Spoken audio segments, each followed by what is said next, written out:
Bismillah ar-Rahman ar-Rahim. Alhamdulillah. Alhamdulillah. Wassalatu wassalamu ala Rasulillah wa ala alihi wa sahbihi wa man walah. Amma ba'd. In our last week's halaqah, we had discussed the infamous incident of the satanic verses, and we had mentioned the number of opinions, and Allahu A'lam, but it appears that there was no such story. And the fact of the matter is that the Quraysh prostrated simply because of the power of Surah An-Najm.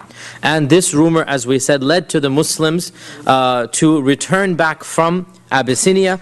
And when they came back, they discovered that this rumor was false. Now, number of points here. Before we get back to the actual story, the question arises about the number of people who immigrated the first time to Abyssinia and who was not a part of that initial batch. Now, we're not going to go over all of the opinion, that's a little bit too advanced, but the main point is that from the immediate Sahaba of the Prophet ﷺ, of course the greatest companion is Abu Bakr, right? We'll discuss his case. Umar, at this point, why didn't Umar immigrate to Abyssinia? Who can tell me? He wasn't even a Muslim yet. Okay. Uthman, is he immigrating to Abyssinia? Yes, he was of those who immigrated. And then who is left? Ali ibn Abi Talib. Ali at this stage is still a young child, really. You know, he's probably at this stage, he's probably around 9-10 years old. So the question of Ali immigrating could not come about, okay? Therefore, out of the Sahaba, the only two, out of the four, let's say the main Sahaba, the only two who qualify are Abu Bakr and Uthman. Uthman immigrated. How about Abu Bakr? We didn't mention his story. The story of Abu Bakr. Abu Bakr initially decided to immigrate. And he decided to accompany Uthman and the people to go to Abyssinia. But on the way to the ship, on the way to Jeddah, they passed by the neighboring tribe. The leader of that tribe was Ibn ad-Daghina. Ibn ad-Daghina was the leader of that tribe. And the tribe name is not known, so is not known to us here, so we're not going to confuse you more with more and more names. The main point is the leader or the chief, Ibn ad-Daghina, he saw all of them leaving. So, and they packed their bags, they have all of the camels loaded. So he said, where are you going? So they said, we're going to Abyssinia. He said, why? So they explained, where our people have tortured us, they have not allowed us to worship, and we are all going to a land where we can worship Allah. Now Ibn ad-Daghina had used to have a good partnership with Abu Bakr in buying and selling. He was somebody whom Abu Bakr knew personally. So Ibn ad-Daghina, when he saw out of all of these people, he picked on Abu Bakr, and he said, someone like you does not deserve to leave the land of Mecca. And if your people have persecuted you, then let me intercede on your behalf. And let me go and talk to them and give you my protection. Now remember, the whole Jahili system is based on who's going to protect who, right? And the tribe of Abu Bakr has basically accepted that they're not going to protect Abu Bakr anymore, okay? And so Ibn ad-Daghina said, let me go and negotiate on your behalf. And maybe they'll take my protection so that they're not going to harm you. And so Abu Bakr said, okay, let's give it a try. So Abu Bakr and Ibn ad-Daghina returned back. The rest of the Sahaba immigrated to Abyssinia. And Ibn ad-Daghina entered Mecca, and he approached the Kaaba, and it was the time that everybody sits. As we said many, many times, they had an afternoon time, where basically when everything is over in the day, you come and you sit in front of the Kaaba. And Ibn ad-Daghina announced that, O people of Mecca, would you accept it if I offered my protection to Abu Bakr? Now notice, he cannot do so instantaneously because it's the land of Mecca. And Ibn Daghina is not from the Quraysh, he's from another tribe, right?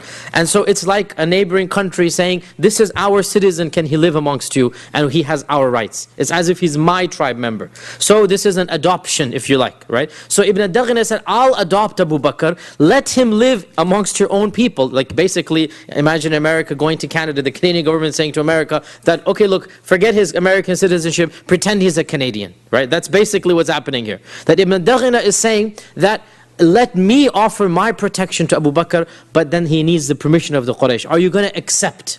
And Ibn ad-Daghina was a trading partner. Ibn ad-Daghina was the chieftain of a neighboring tribe, the tribe that is next to Mecca. And so they basically had to agree because it's a neighboring tribe. And they wanted to just make him happy. So they said, okay, we will accept your protection for Abu Bakr. And therefore Abu Bakr did not emigrate because of Ibn ad-Daghina. However, they said to Ibn ad-Daghina, They said to Ibn Daghina, we're only going to allow this with one condition. And that is Abu Bakr cannot pray publicly. Because Abu Bakr was of the elite of the Quraysh, and before this, he would pray in front of the Kaaba. And he was of the few people who was brave to pray in front of the Kaaba. Everything changed with the conversion of Umar. When Umar converted, then Muslims could pray in front of the Kaaba. Before that time, you had to be a really brave person. And it was really only the Prophet who would regularly pray. Once in a while, Abu Bakr joined him. So they said, we're not going to allow Abu Bakr to pray publicly. And if he agrees to this, we'll agree to your protection that he can do as he pleases in private, but not in public. And therefore the Quraysh agreed and Abu Bakr agreed. And therefore what he decided to do was, he was the first person to ever build a masjid. This is what it says. The first person to build a masjid. He didn't build a masjid structure, he basically extended his house and he made a room into his place of worship. Right? Because they didn't allow him to worship publicly, so he decided to make a public masjid. Right? He's using the loopholes here. So he builds an extension of the house and he begins praying in that extension. And he prays out loud because it's his house, and the condition was he can pray in his house. Right? So he's basically reading through the lines here. He builds an extension, he makes a masjid, and then he starts praying out loud in his house, which is now a masjid. Obviously what's going to happen? The people, Abu Bakr's tilawa was a very gentle tilawa. And Abu Bakr's recitation of the Quran was a very melodious recitation.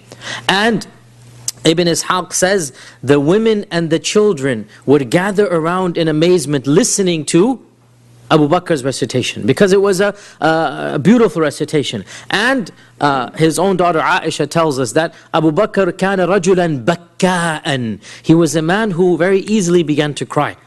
And he would weep from the fear of Allah.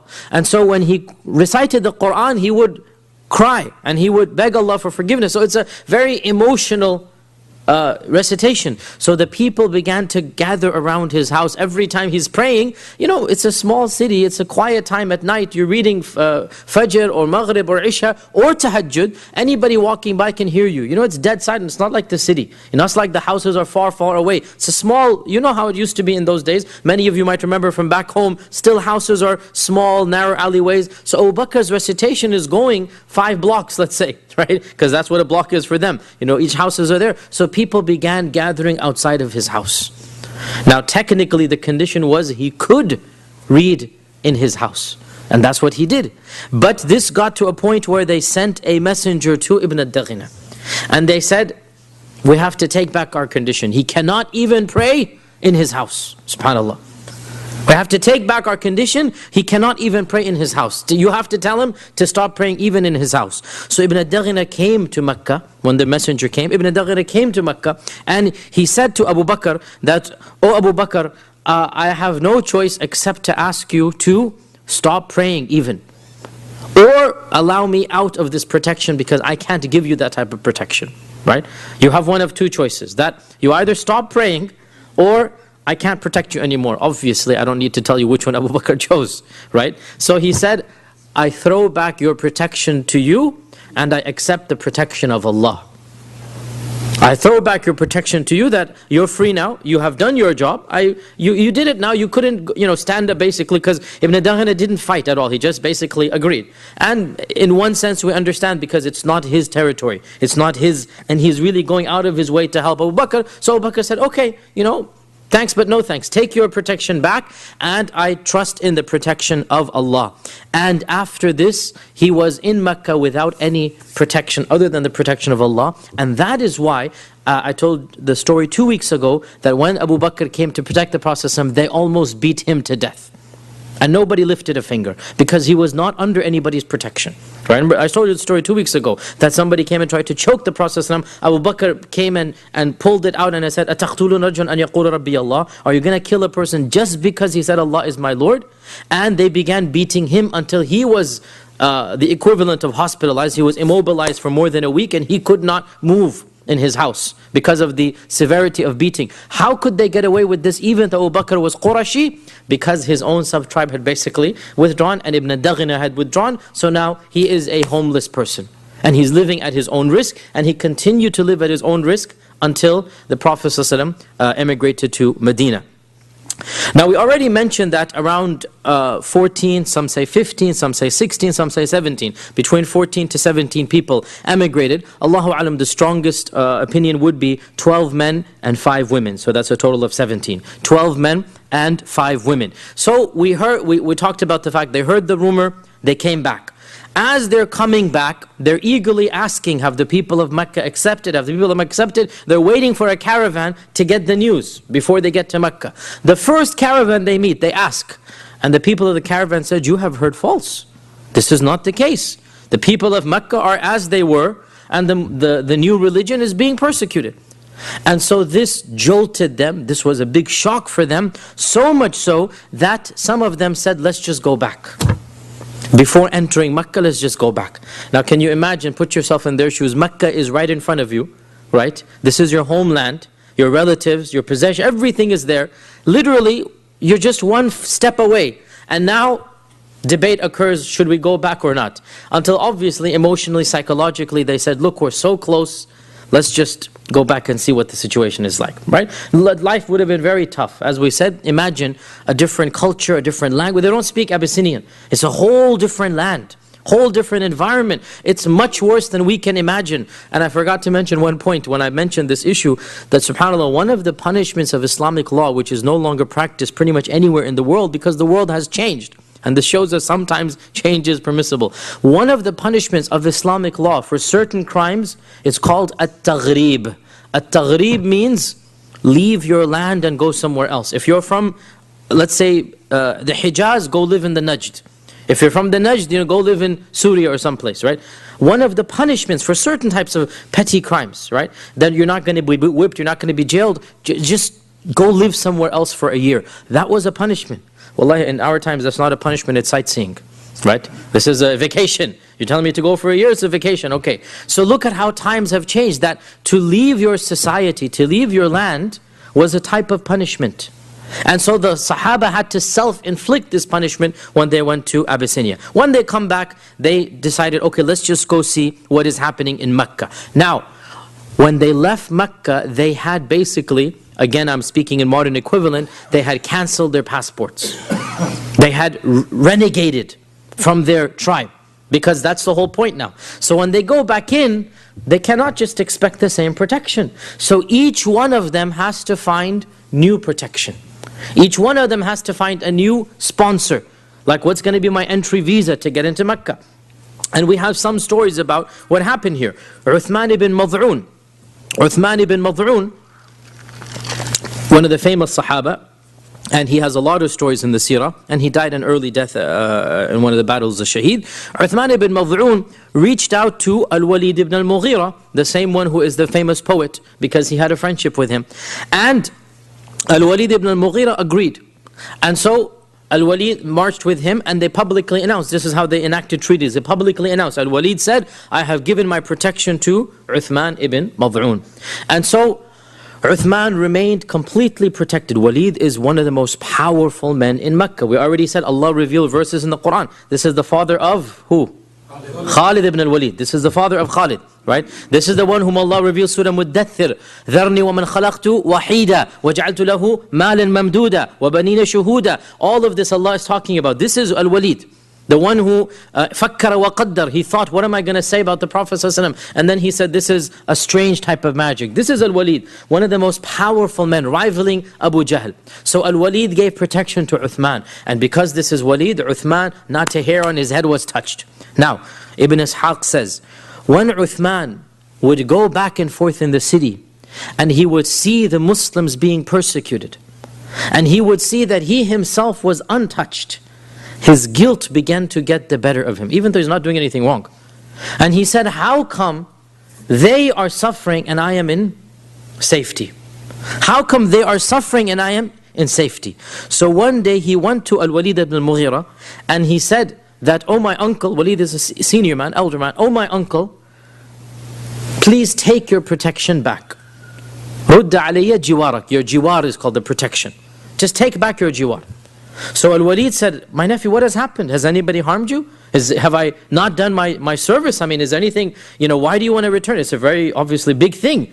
Why do you want to return it? So he said, I cannot bear to see my fellow brothers and sisters suffer while I have this freedom. SubhanAllah. Look at, now there's nothing sinful per se about Uthman's situation, but his conscience was so strong. He said, why do I have, just because I have a friendship with Walid from the days of Jahiliyyah, now he's protecting me. How about the rest of the people? How about Ibn Mas'ud? How about Bilal? How about even the other people who returned from Abyssinia and who didn't get the protection I got? It's not fair. And so he voluntarily returned Al-Walid's protection. And Al-Walid came to the Kaaba and he said that, O people of Mecca, Uthman has asked that I return his protection to him. And Uthman announced that, yes, I have done this, and it's not because of any issue of Al-Walid. So he wants to make sure that people don't think that Al-Walid fell short. It's because I have my own reasons, it's nothing to do with Al-Walid. So, okay, announcement is made.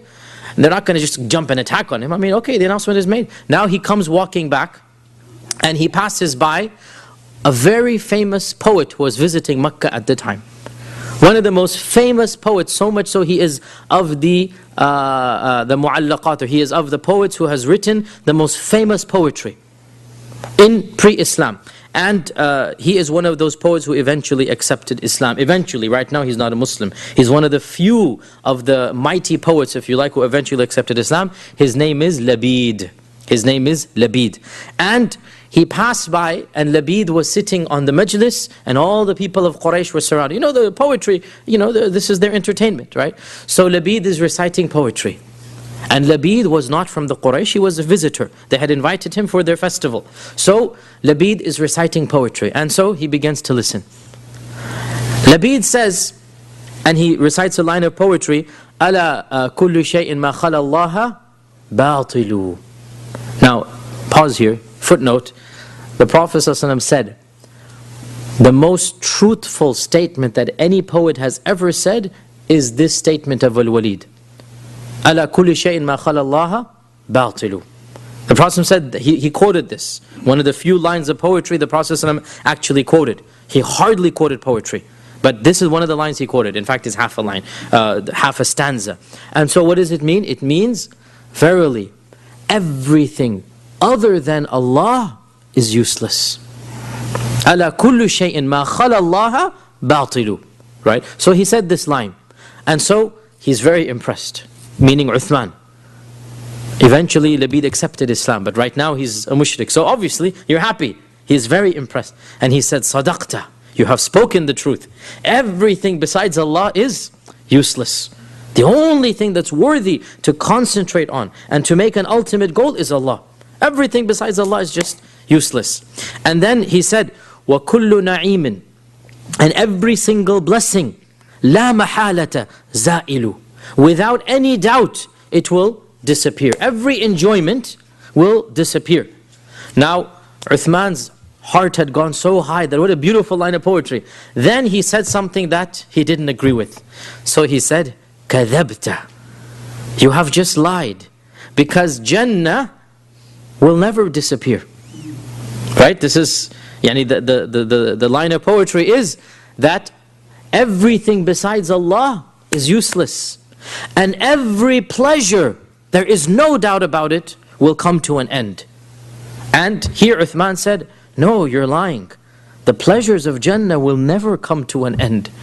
Now this is in a large, you imagine this, this is the dignitary, this is the VIP, right? All of the Quraysh around him. He has just withdrawn his protection, right? And right then and there, literally on the way back, because they had the Nadi over there, on the way back he utters this statement. And Labid gets irritated. I mean, he is the guest of honor here. And he said, since when have you treated your guests with this manner? I mean, if you stand up and, a speaker has come from another place, since when have you, this is rude.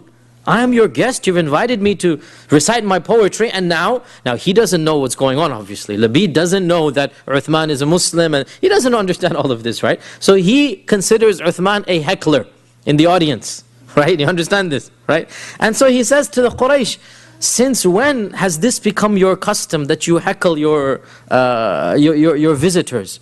And so somebody stood up in anger and gave him a hard smack and basically gave him a black eye.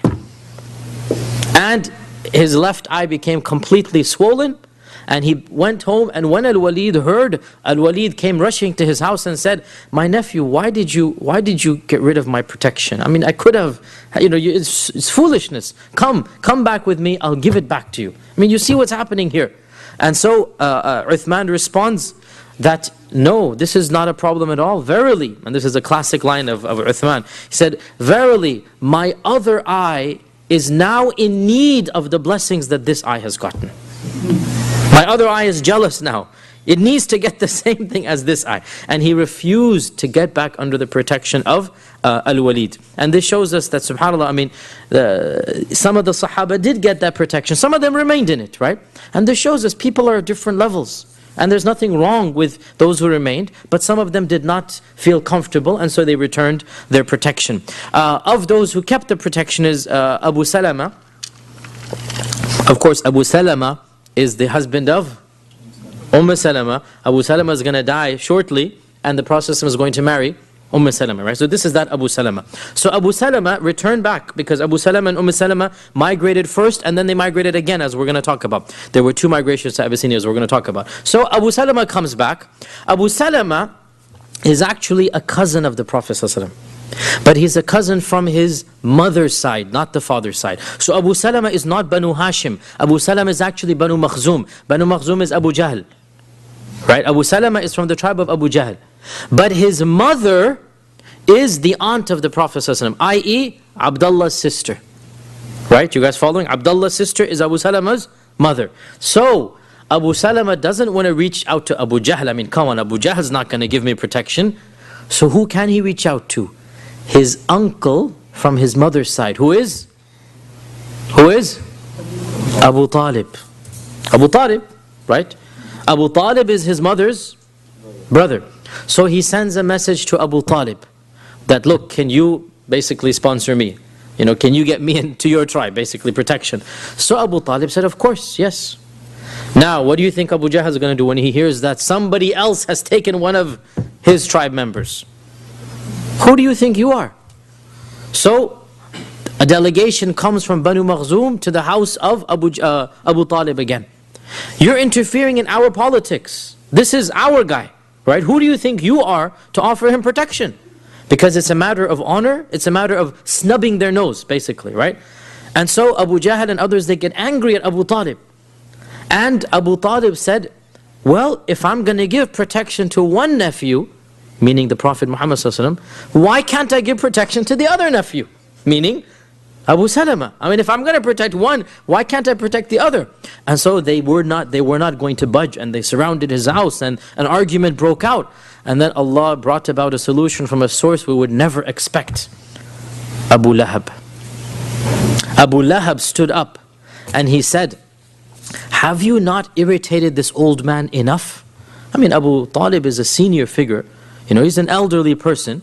Abu Lahab is now feeling compassion for his brother, not because he loves the Prophet ﷺ, but just as a brother.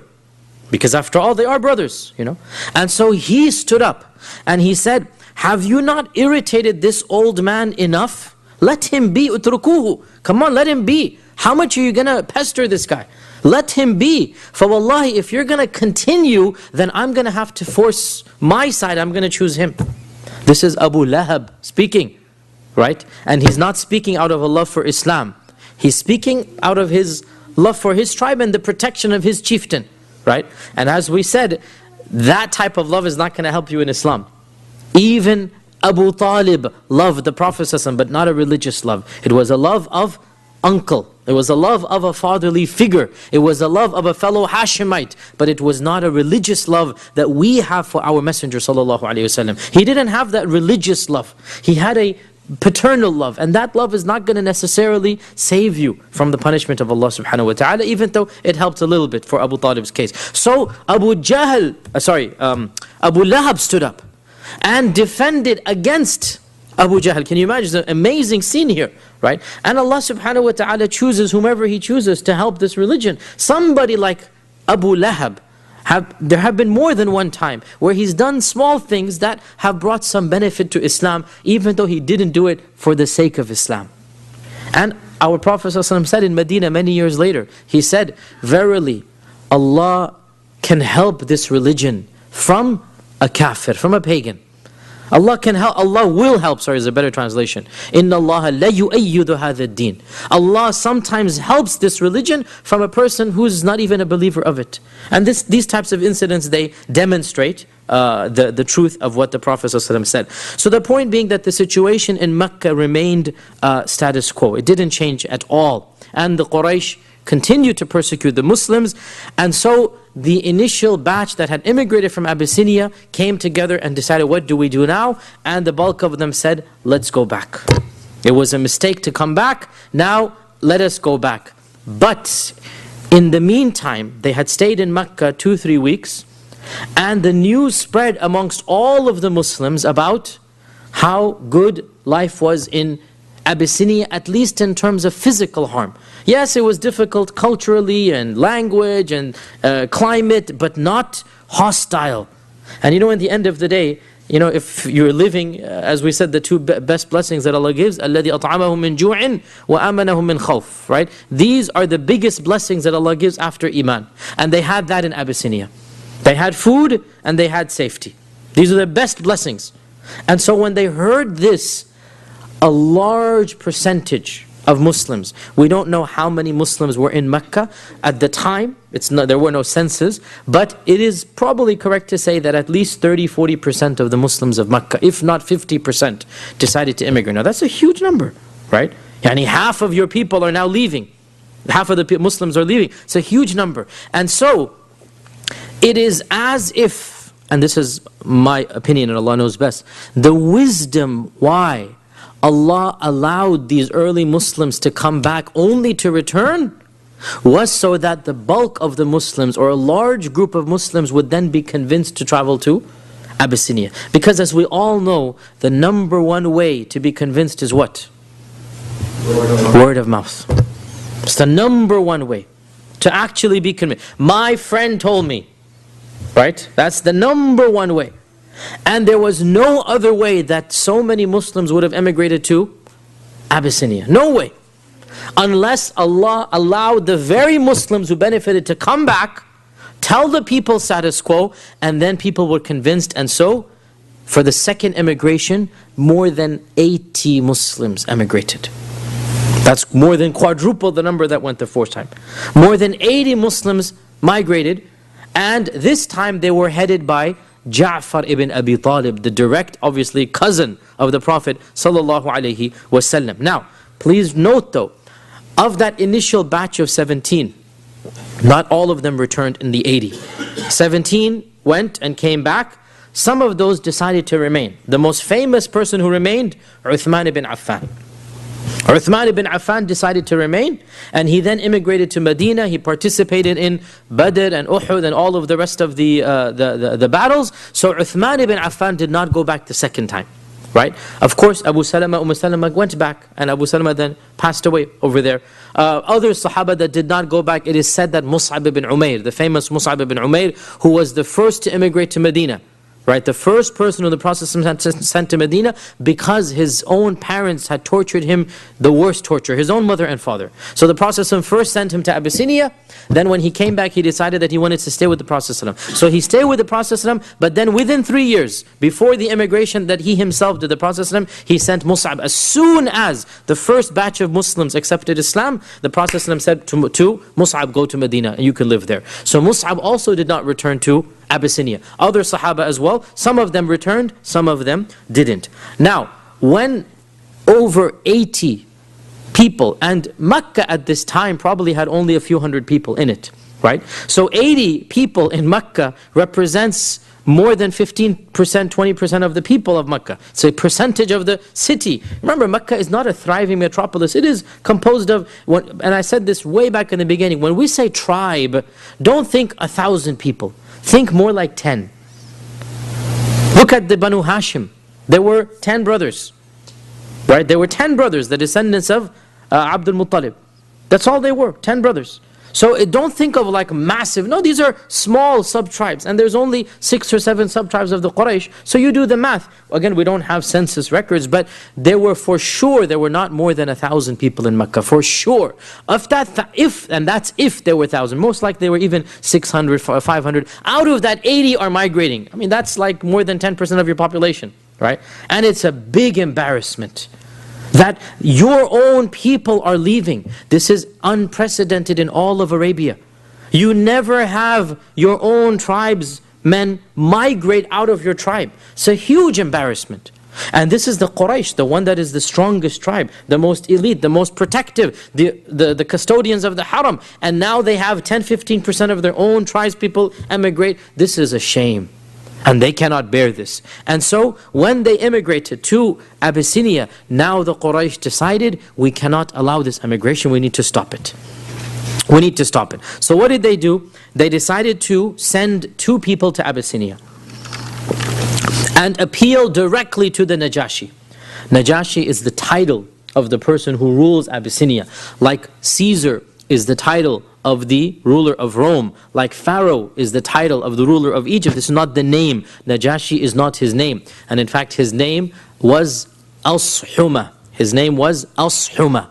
The name of the Najashi with a Sad and a Ha. Ashuma. This is what we have narrated. And by the way, the grave of Najashi, of Ashuma, is still well known to this day. And some of my friends have visited it. I have not gone to that land, but some of my friends have visited. They said this is a well known, the grave of Najashi is well known in the land of Abyssinia. So they sent 2 delegates, Amr ibn al-As and another person.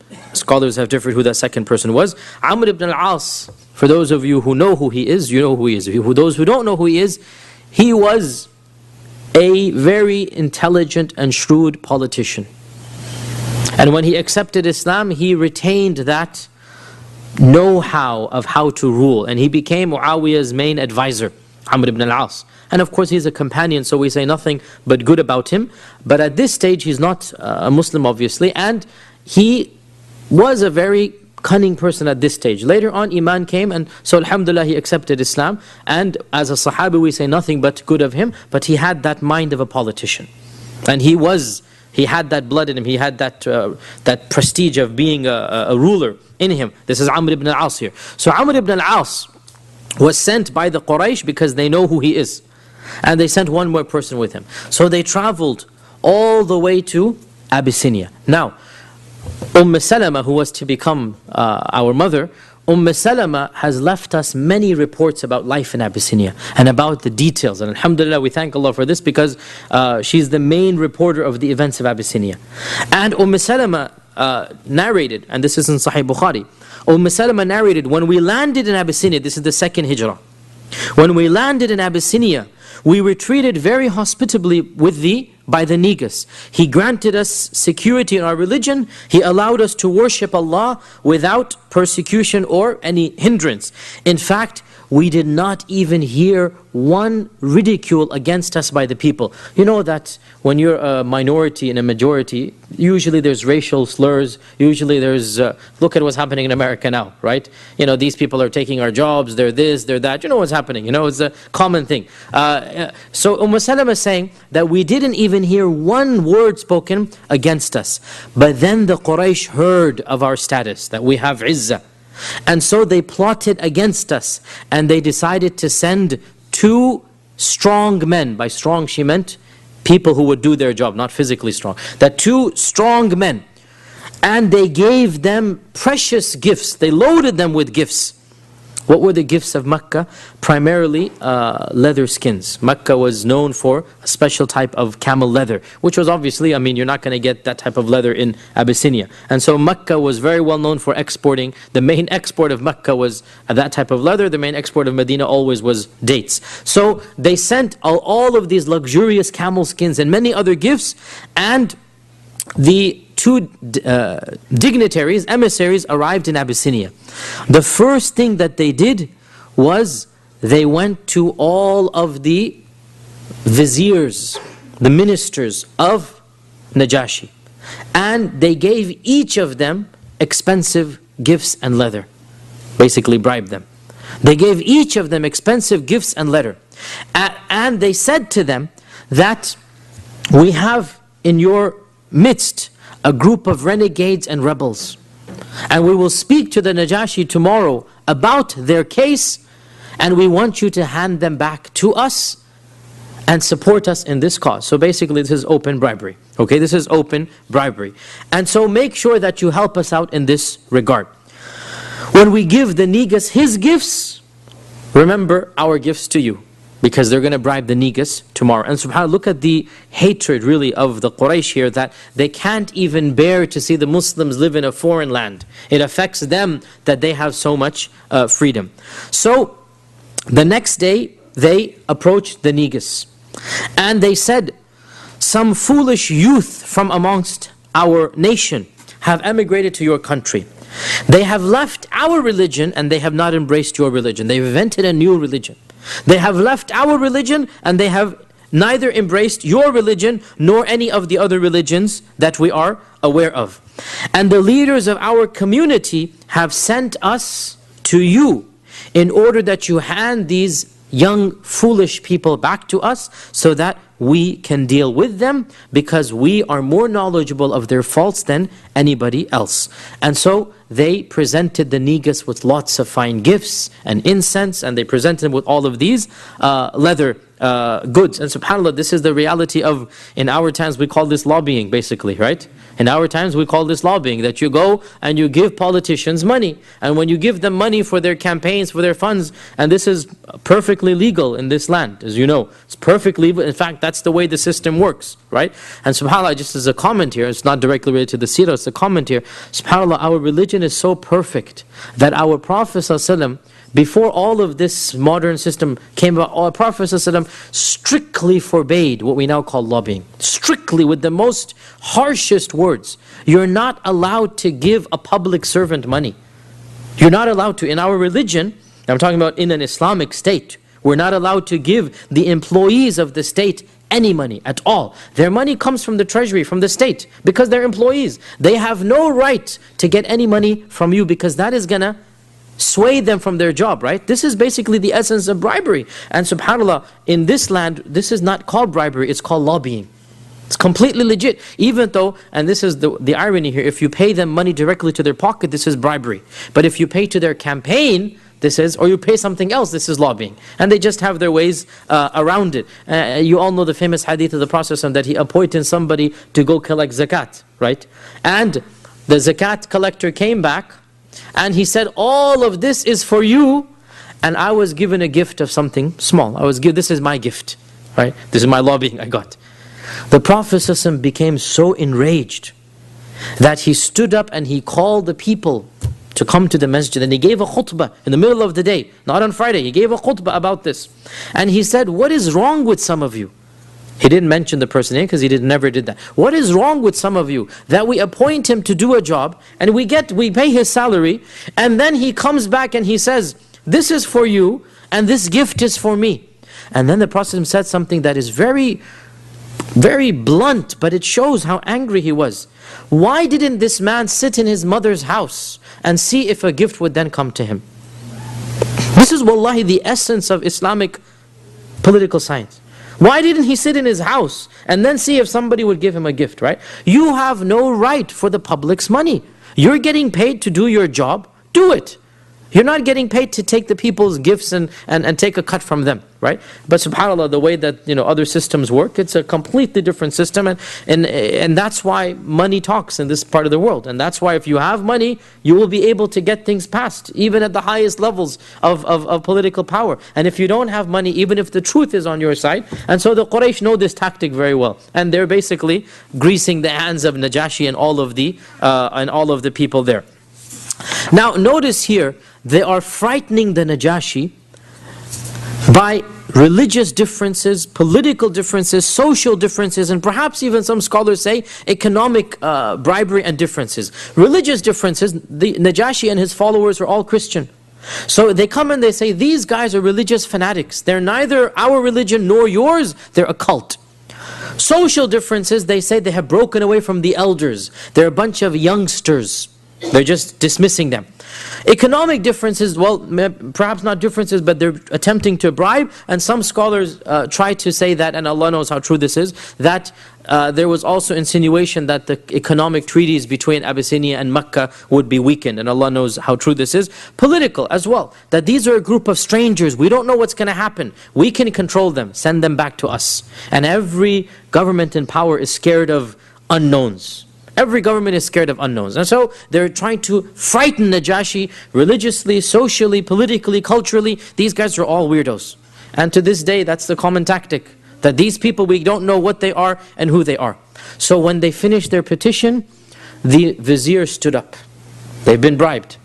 And they said, "O our ruler, verily what they have said makes complete sense. These are strangers in our land. We don't know anything about them. Return them back to their people. Let them deal with their affairs." SubhanAllah, money talks. Right? They were bribed and they listened to the bribe. So the viziers, all of them that had been bribed, stood up and agreed with the two Qurashis.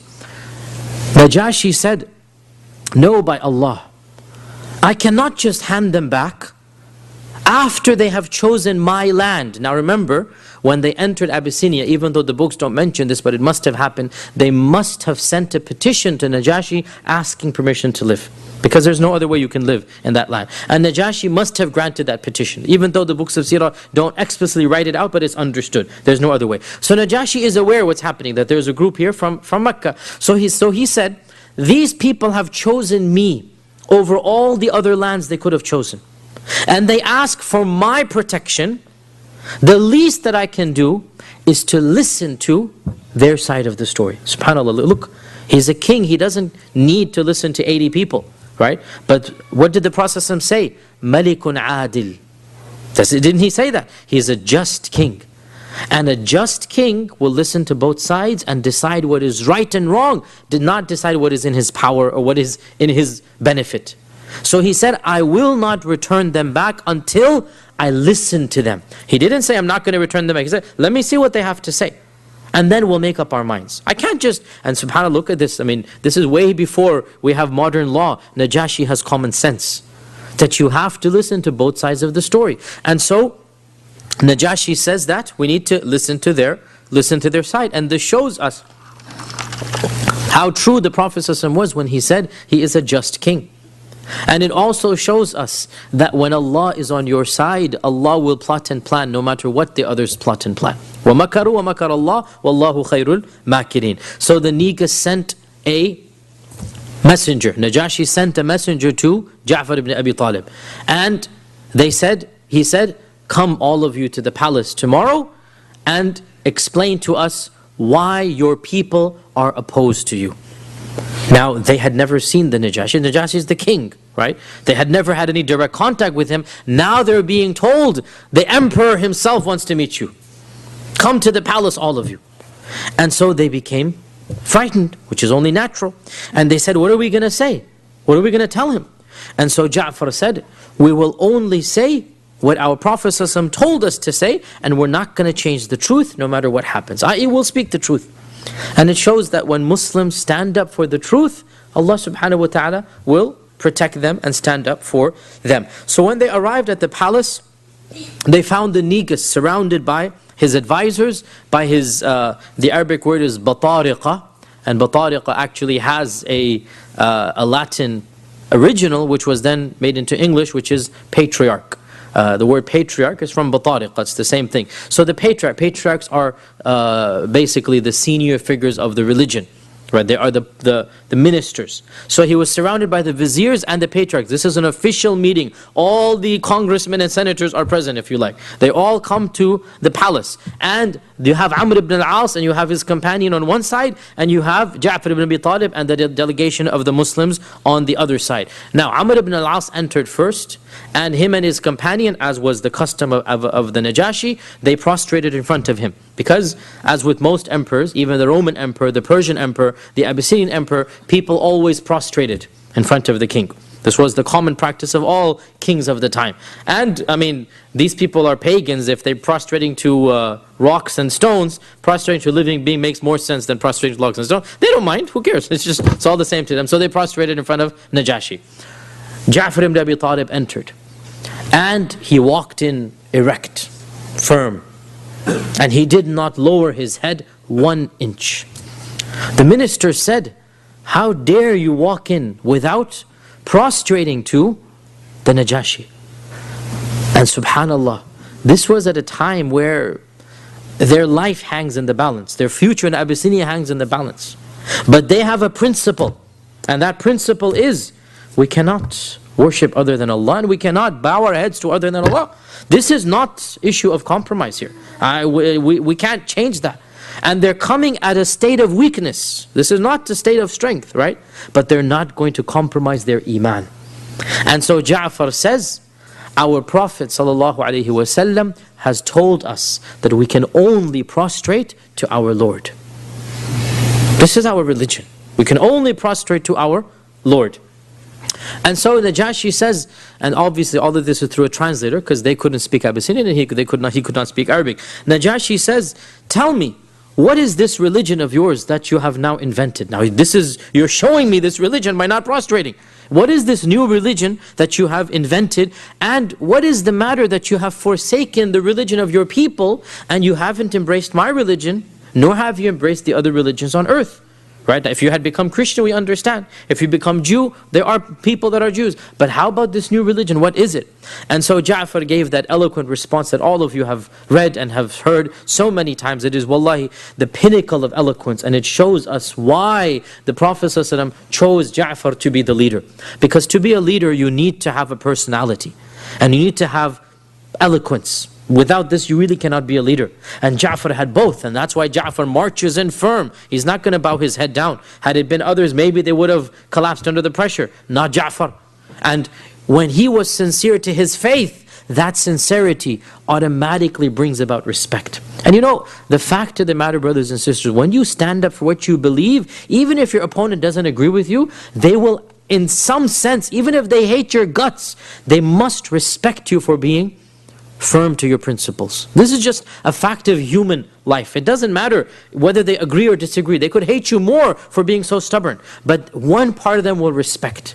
And this is what Ja'far is basically doing. He's staying firm to his religion. So Ja'far responds, and you all know this beautiful passage which really should be read many times and memorized. I'll just narrate it, and it's something that we have read since we were kids. Your Highness, we used to be a nation steeped in Jahiliyyah. And we would worship idols.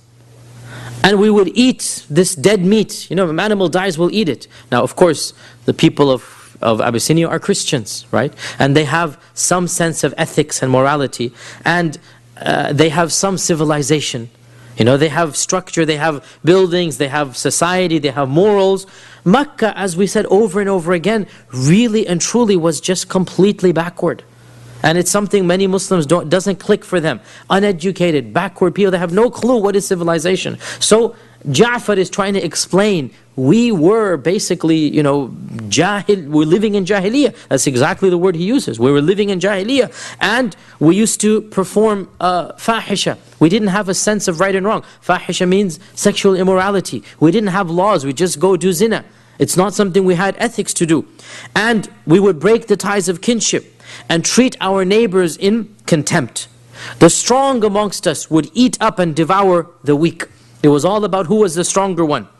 And we remained in this state until Allah subhanahu wa ta'ala sent a messenger to us. Now, again, he's very wise here, because the Negus knows what is a messenger. The Quraysh had never seen a messenger. It's not in their culture. The Negus is a Christian, he knows very well what a messenger is, right? And the whole speech of Ja'far shows that he understands the psychology of Negus.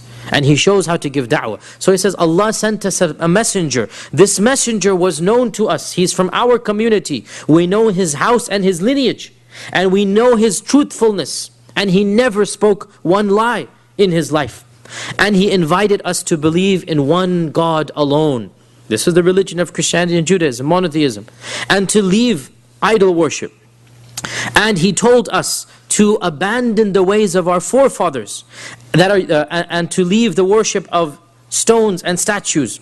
And He commanded us to be true when we speak, and to fulfill our promises, and to fulfill the ties of kinship. He told us to be good to our neighbors, and He commanded us to avoid all evils. He told us to not spill blood, to give true testimony. He forbade us from eating the property of orphans. He forbade us from accusing others of adultery. And He commanded us to worship Allah alone without associating anything with Him. He told us to pray and to fast and to give charity. So we believed in Him, and we followed Him, and we had faith in Him, and we worshipped Allah alone, and we gave up worshipping idols. And we forbade upon ourselves everything that He told us to forbade. And we made permissible all that He allowed for us. But our people opposed us.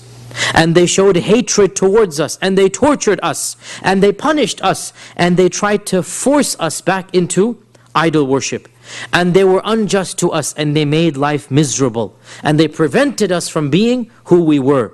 So when they did this, we emigrated to your land. And we chose you above all other rulers.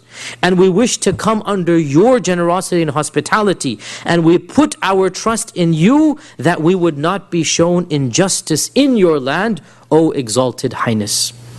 Now, the whole speech is, you couldn't have invented a better one if you had the imagination and the time to do so. And he did it on the spur of the moment, right? He appeals to the emotions, the justice, the generosity, the common sense, the religion of the Negus. He puts instantaneously himself in the positive and the two emissaries in the negative. In a 5-minute speech, the whole table has turned. Even the Arabic is eloquent. And this shows us why the Prophet ﷺ chose Ja'far ibn Abi Talib. And again, the point of praising Najashi and praising the intelligence and wisdom of Najashi, subhanAllah, it shows you need to appeal to the court of Najashi.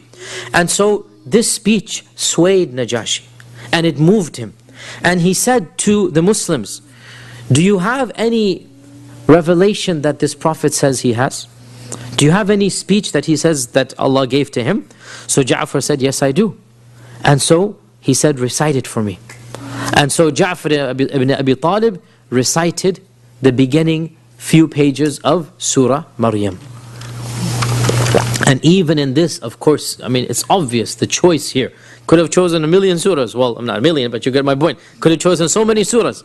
But he chose the one surah that talks about the virgin birth, talks about Mary, talks about Jesus. Beautiful. And again, can you imagine the voice of Ja'far booming in the halls of Najashi, reciting Qur'an in that beautiful melodious voice. All of the priests and ministers, all of the elite people are hushed and humbled. And the walls of the palace are reverberating with that tilawah, which must have gone on for at least 10 minutes, 15 minutes. Do the math, as they say. 3.5 pages of Surah Maryam would be the story of Jesus, right? And he's reciting all of it. It's not just a 1-minute thing here. Imagine, again, put yourself in that shoes for 15 minutes. Beautiful tilawah. And obviously, it is said, Ibn Ishaq himself says this, that even the Batariqa, even the patriarchs, without even understanding what was being recited, they were moved to tears. I mean, this is the Qur'an. And we believe the Qur'an has this impact. And so even the patriarchs were moved to tears. And Najashi himself began to cry. When it was translated to him, he too began to cry. And then he said, I swear by God, this recitation, this tilawah, and the messages of Moses and Jesus have sprung forth from the same fountain. This is the same source. And he spoke to the two emissaries and said, go away from me, because I'm not going to hand these people over to you, and I'm not even going to think about it, basically. Don't even think about handing these people back. So Amr ibn al-As and his companion exited in humiliation, and as they were leaving, Amr whispered over to his companion and said, don't give up yet. I have one final trick. Tomorrow, I will come back and bring one final trick out of my hat. His companion said, now his companion, some people say it was Abdullah ibn Abi Rabi'a, others say it was his cousin Umar ibn al-Walid. Allahu alam who it was, there's a little bit of a difference who the companion was. His companion was the more gentle of the two, and his companion said, leave it, Ya Amr. Khalas, leave it. Yani we tried, we failed. Because look, even if we don't agree with them, in the end, they are our relatives. I mean, realize this is your cousin, your brothers, your uncles, your nephews. They are our relatives. I mean, leave it alone from now. But this is Amr ibn al-As, and at this time he's not a Muslim. So Amr said that no, one more attempt, just wait tomorrow. So the next day, they sought permission again. And the Niga said, what do you want? We already decided. Yani you're not going to get them back. And so Amr said that, oh, Holy Emperor, we forgot to mention to you one thing, that they say something blasphemous about the God that you worship, Jesus Christ. They didn't tell you that bit. Go ask them what they believe about Jesus Christ. Now, what is blasphemous? He's not the Son of God. Right? This is blasphemous because it's not Christianity. And so, Najashi is now interested. Like, what is this? So Najashi sent the emissary again on the next day and said, come immediately to the palace. Come immediately to the palace. We're waiting for you now. We want to know what your position is on Jesus Christ. At this, the Sahaba were struck with terror much more than they were on the day before. Because now, this is like, come right now. And they know this is now Amr's doing, because what else is going to happen now, you know? And so, once again, they say, what are we going to say, Ya Ja'far? And so Ja'far said, we will say exactly as what the Prophet ﷺ told us to say. And that is that Jesus Christ is the Abd of Allah. He is the servant of Allah, and He is the Rasulullah, and He is the Ruhullah. And He is born of the Virgin Mary. And we will not change this for them. SubhanAllah, He's not going to change what they believe just because He wants to please Najashi. And this is the way of the believer. Because they stood up for the truth, Allah subhanahu wa ta'ala protected them. And they went to the emperor again. And by the way, before I move on to the story itself, subhanAllah, one of the most important lessons we learned from this whole story is that the Sahaba used the system of the time to fight the oppression of the time. It's not an Islamic state, is it? Right? Najashi is not a Muslim. Not now, he's not. And they are being charged, if you like, in a manner of the system of Najashi. And I say this because we have some people still left. You know, honestly, pre-9/11 there were much more. Post-9/11, most of these scholars have had to wake up and smell the coffee. And I speak as being a part of that group that used to say similar things many, many years ago. This ultra-conservative vision of Islam that's not going to be realistic or practical. There are still people who say you're not allowed to be a part of the system. You're not allowed to be a part of the democratic process. You're not allowed to do this and that. There are still some minority of scholars who say this. Before, for those of you who were active in the past, this used to be much more common. And it was very common to hear, ask the fatwa, is it halal or haram to vote? Right? Now here we find that Ja'far ibn Abi Talib is using the system of the land to fight against oppression and to fight for his freedom. Is he not? Right? And nobody is saying, oh, hold on a sec, the ways of Najashi are the ways of kufr. These are democracy or this or that. No, you have no choice. This is the way you need to fight for the truth. And you have to use the resources given to you. And the land, whatever system it has, you use it. And Ja'far had no qualms using the system. So we will do the same thing in this land. We will fight against oppression through the courts, through the media, through the public pressure. The same opportunities that everybody has, we too have them. And we must do so like Ja'far ibn Abi Talib did. Ja'far used his opportunities, we need to use our opportunities. And therefore, Ja'far ibn Abi Talib said that we're not going to change the truth. And so they come back to the Najashi, and Najashi is a bit irritated. And he asks them, what is this that I have heard, that you have a blasphemous opinion about Jesus Christ? So Ja'far said, Your Royal Highness, we say exactly what our Prophet said. Now notice he said this phrase multiple times. And this also shows us that he's trying to impress upon the Najashi, I am remaining firm to my principles. This is what I believe. And he's quoting what is an evidence for him, and Najashi should understand that it is an evidence for him. And we should also not be embarrassed to say the same thing. Why do your women wear hijab? Because our God told them to do so. Why do you pray 5 times a day? Because our book tells us to do so.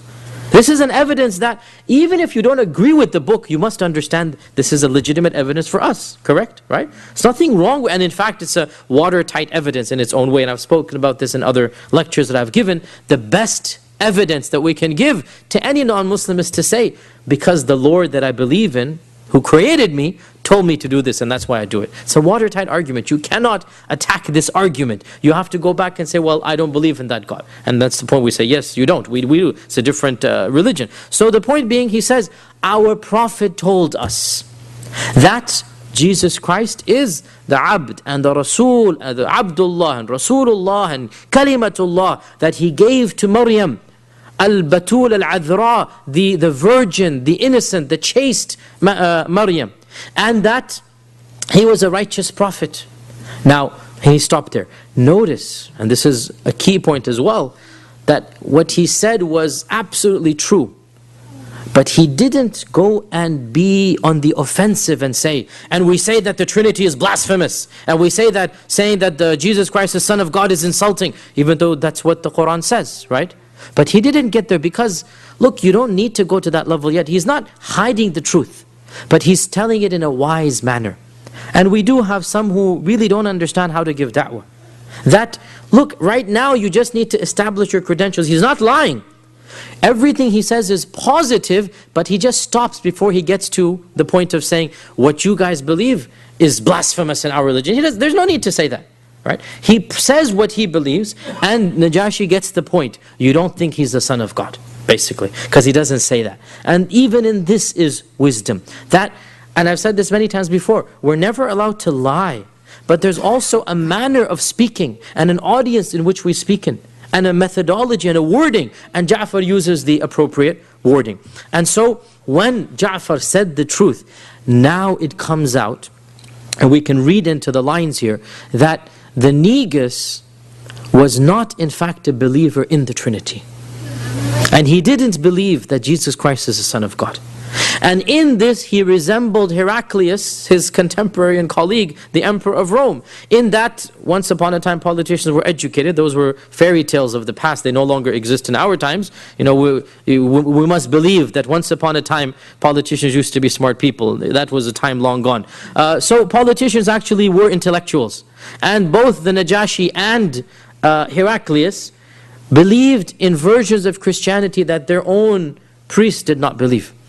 And so when Ja'far speaks the truth, Najashi is even more impressed. Because this is what he himself has been believing all this time. And so he picks up a little branch that was in front of him, a twig, and he says, Wallahi, what you have just said does not exceed what Jesus Christ said by this much of a branch. In other words, your message is the message of Jesus Christ. He never said he's the Son of God. He never said that he's a third of a Trinity. And there are many Christians who secretly believe this or who know this, but then society is simply too much of a pressure upon them. And so when he says basically what Najashi himself believes, then Najashi now makes a final decision. And he turns to the emissaries and he says to Amr ibn al-As that, begone from here and take all of your gifts back with you. I have no need for them. He returned the gifts, at least the day before he kept the gifts, right? Now to add insult to injury, right? I don't need your cheap bribes. Go return all of these gifts to them. And so Salama is narrating all of this, and she concludes by saying, the two emissaries left, humiliated, debased and degraded. Khalas, that's like, they've lost everything. Having been returned the gifts that they had come laden with, all that they came with, they went back with. And this is, really, it's a slap in the face, because gifts are typically accepted, right? And the day before, had they left, the gifts would have been there. But now, every gift, even the minister's gifts, was returned. Nobody's allowed to take anything from them. And we remained in the land, receiving the best hospitality and the most neighborly treatment until we finally returned to the Prophet ﷺ in Mecca. A few more points, inshallah we'll go for another 10 minutes and then stop for Isha, because we need to finish the story of Najashi. Now, when Najashi said this, that he picked up the twig and he said, Jesus Christ never said anything more than this, rumors spread that Najashi has become a heretic. He has abandoned the religion of our forefathers. Najashi has become a heretic. And so the ministers, and you know how politicians are, I mean, there's always internal battles, and a lot of people, there's always inner struggles and inner cores. So another group began to speak against the Najashi privately. And they began to taint him that he's not Christian enough. And he has heretical beliefs. And there was a possibility of a coup d'etat. And Najashi is aware of what's happening. He has his own sympathizers telling him. And so one day, he decided to confront that batch of instigators. And he wrote on a parchment, in his own language, Ashhadu an la ilaha illallah. That I bear witness that, la ilaha illallah, and that Isa is the Ruhullah, and the Kalimatullah, and the Abdullah. He's a Christian, this is what he believes, right? And this is what we believe. And he put this parchment inside his robe. You know, he's wearing all of this fine robe. He put it inside his robe. And then he calls these instigators and he brings them into his private chambers. And he says, what is your problem with me? What is the matter? Have I not been a good king to you? They said, yes.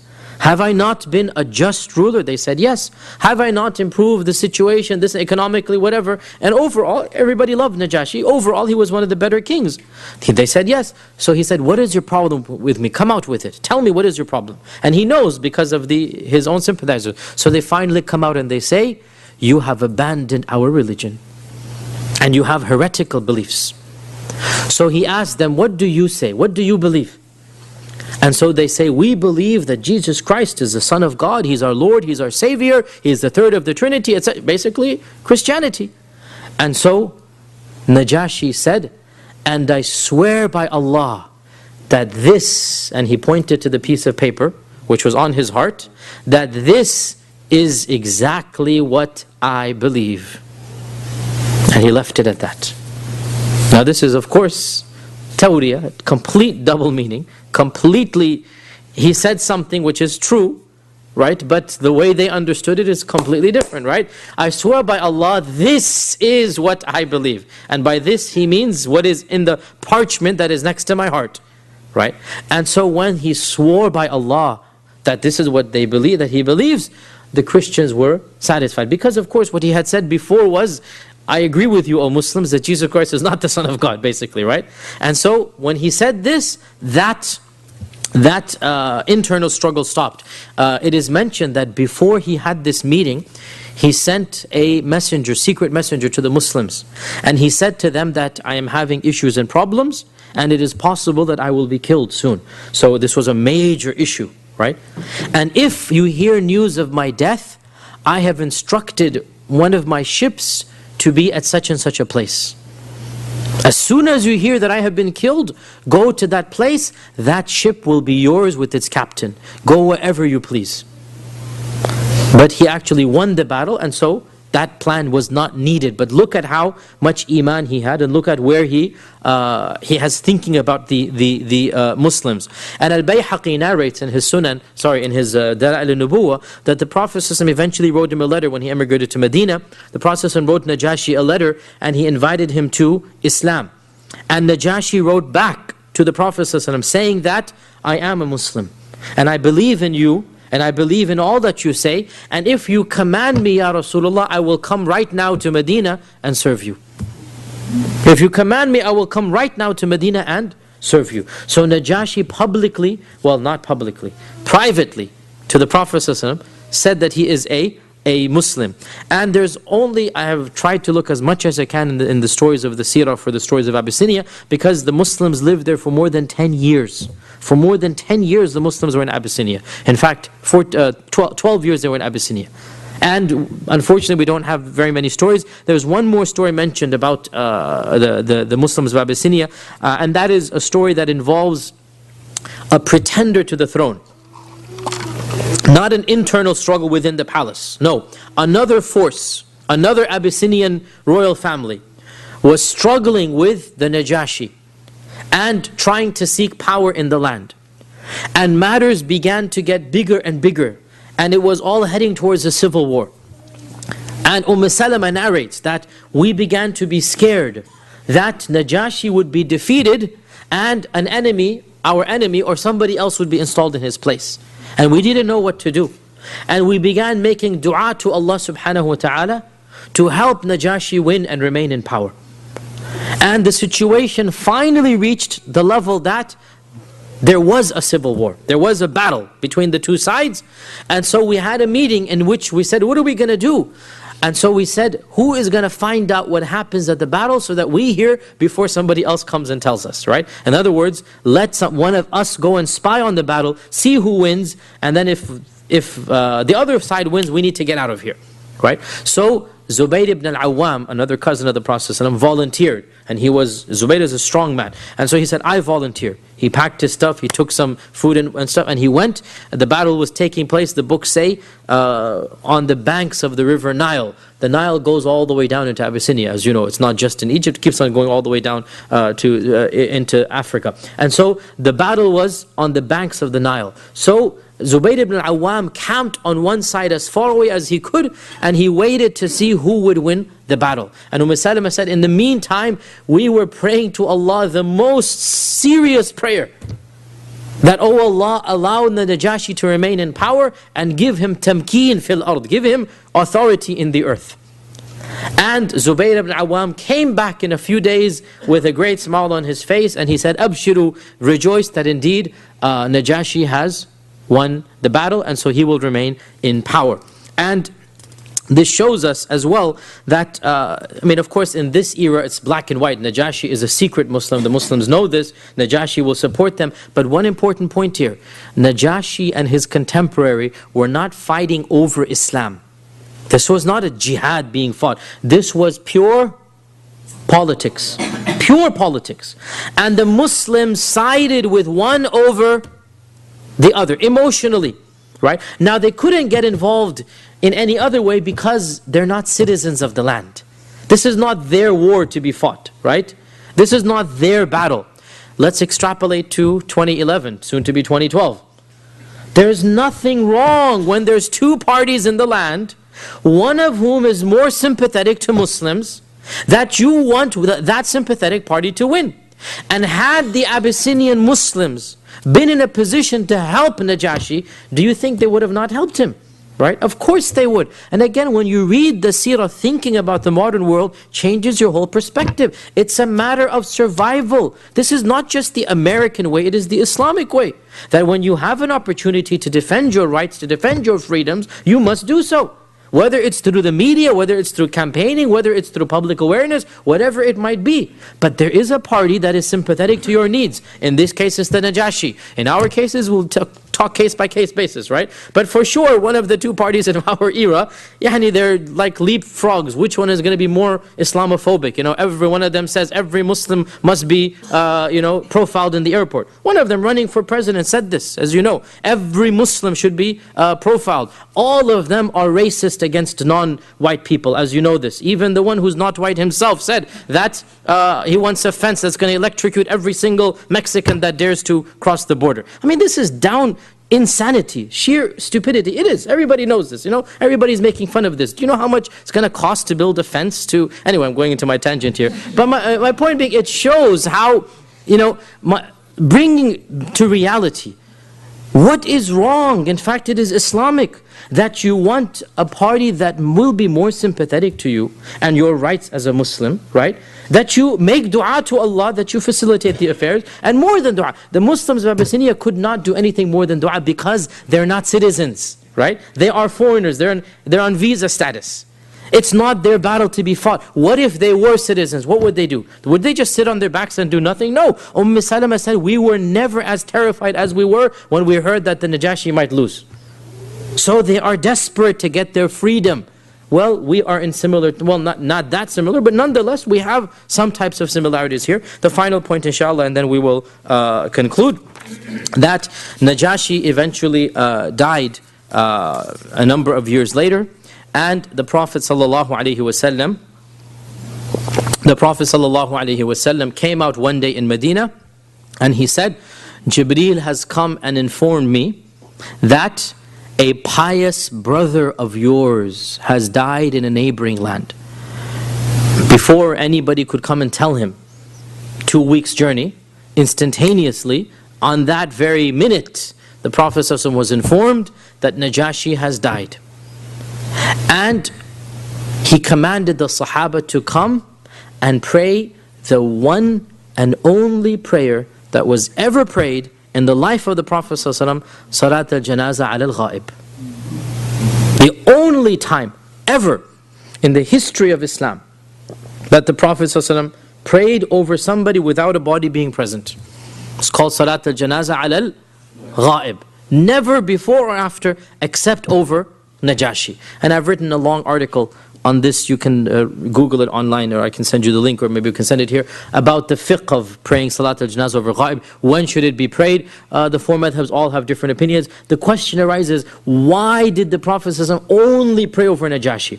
Was it because A, he was a famous person, so that anytime a famous person who helps Islam, let me say, a famous person who helps Islam, anytime a famous person who helps Islam dies, then the whole world should pay Janazah al-Ghaib over him?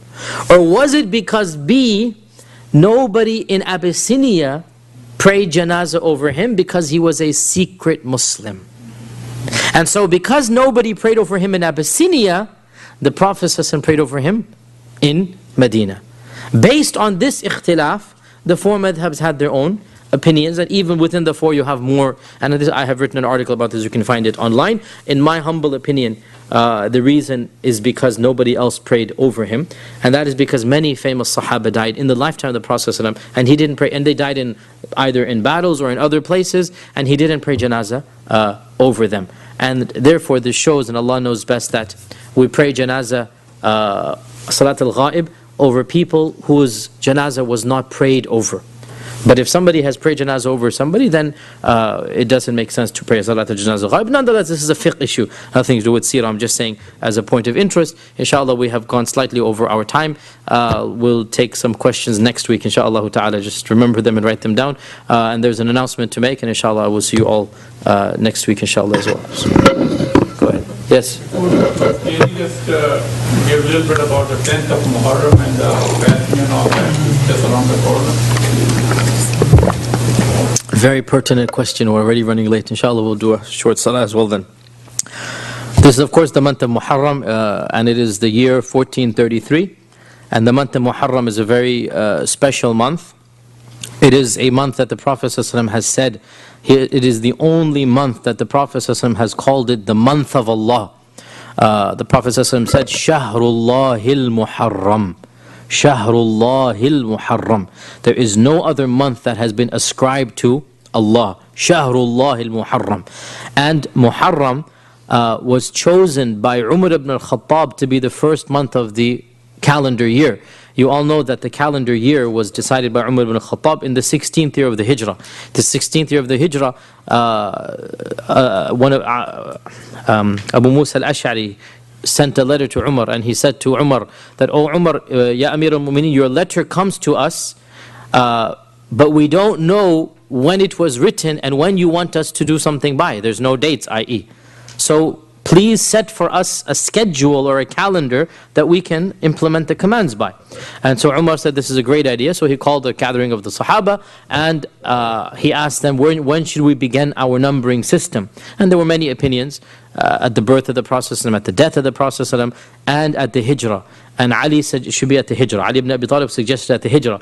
And he said because this was when Allah changed the situation of Islam from being persecuted to being protected, from being humiliated to being at a state of izzah. It's the Hijrah. That was when things changed. So let's make the Hijrah the first year. Okay, the Hijrah is the first year. What's the first month? Because they didn't have a, they don't have a first month, right? The 12 months, the names were in pre-Islam. But because there's no calendar, no month is the first month. So one opinion says Ramadan, because that's the holiest month. Another opinion says Rajab, because Rajab is the only of the 4 Ashhur al-Hurum that is by itself, right? Another says Dhul Qa'dah, another says, Shawwal. Shawwal, because that's the first No, sorry, Dhul Qa'dah. Dhul Qa'dah, Dhul Hijjah, Muharram. Another says Dhul Qa'dah because the 3 holy months, there's 4 holy months, Dhul Qa'dah, Dhul Hijjah, Muharram, and then Rajab by itself. Right? So one opinion was we choose Rajab, another opinion was we choose Dhul Qa'dah because that's the first of the 3.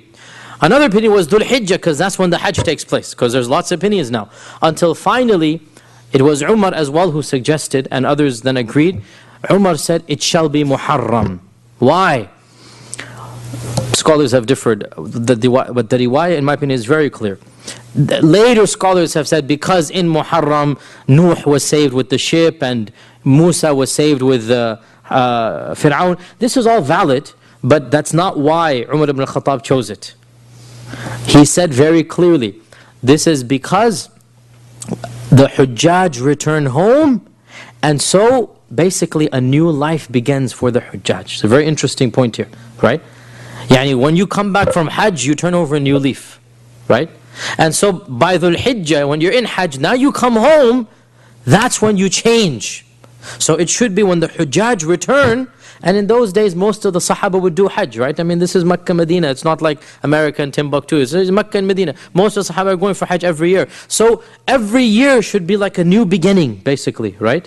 And so Muharram should be chosen as the first of the year. Later scholars then tried to bring it back to the Hijrah, that the niyyah to make the Hijrah by the Prophet was actually formulated in Dhul Hijjah, and so the first month that was seen was the month of Muharram. But again, this is reading back. What Umar himself said makes the most sense. So I've gone into my tangent as usual, but inshallah you benefited with this. Muharram is a blessed month, it is a sacred month. Aisha said that I have never seen the Prophet ﷺ fast in any month other than Ramadan as much as Muharram. And the Prophet ﷺ said that fasting on the 10th of Muharram forgives the sins of the year before. Don't get confused, always the fast of the 9th and 10th of Dhul Hijjah, both years, back and forth. The 10th of Muharram is the year before. Only the year before, which is big enough. We're saying only, but the minor sins of the whole year. And on this day, as we know, Musa was saved from Fir'aun. Another version adds that Nuh's ship landed on Judi, on Mount Judi. Nuh's ship, alayhi ship was saved on Judi, and Fir'aun was destroyed on this day. And as for the sad event that happened in Karbala on that day, it is a time of sadness, there's no question about it, but it has nothing to do with the 10th of Muharram being sacred. It was just a coincidence that it happened on that day, and our heart bleeds for the evil that happened, but it has nothing to do with the sacredness and sanctity of that day. That was made sacred before what happened at that instance. And so inshallah, I remind myself and all of you to fast on the 10th of Muharram if it is possible to do.